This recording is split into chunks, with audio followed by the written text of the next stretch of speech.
Hello, my name is Zach Cunningham, and I'll be reading Death in the Woods by Sherwood Anderson. She was an old woman and lived on a farm near the town in which I lived. All country and small town people have seen such old women, but no one knows much about them. Such an old woman comes into town driving an old worn-out horse, or she comes afoot carrying a basket. She may own a few hens and have eggs to sell. She brings them in a basket and takes them to a grocer. She then trades them. She gets some salt pork and some beans, and she gets a pound or two of sugar and some flour. Afterwards she goes to the butcher's and asks for some dog meat. She may spend 10 or 15 cents, but when she does ask, she asks for something. In my days, the butcher gave liver to anyone who wanted to carry it away. In our family, we were always having it.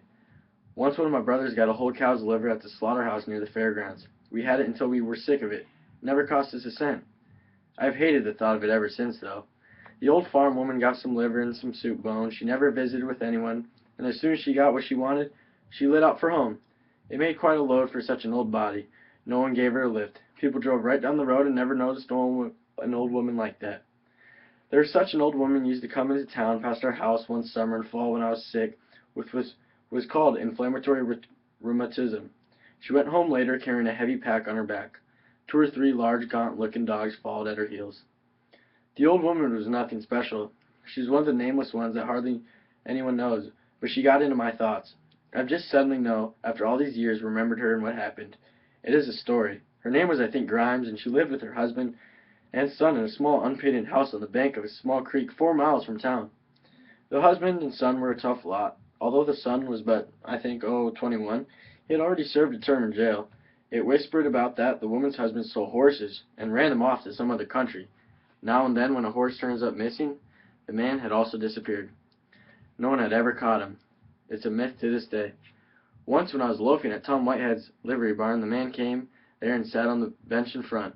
2 or 3 other men there, but no one spoke to them. He sat for a few minutes and then got up and went away. When he was leaving, he turned around and stared at the men. There was a look of defiance in his eyes. "Well, I've tried to be friendly. You don't want to talk to me. It has been so wherever I've gone in this town. If some day one of your fine horses turns up missing, well then what?" He did not say anything, actually. "I'd like to bust one of you in the jaw." Was about what his eyes said. I remember the look in his eyes made me shiver. The old man belonged to a family that had money once. His name was Grimes, Jake Grimes. It all comes back clearly now.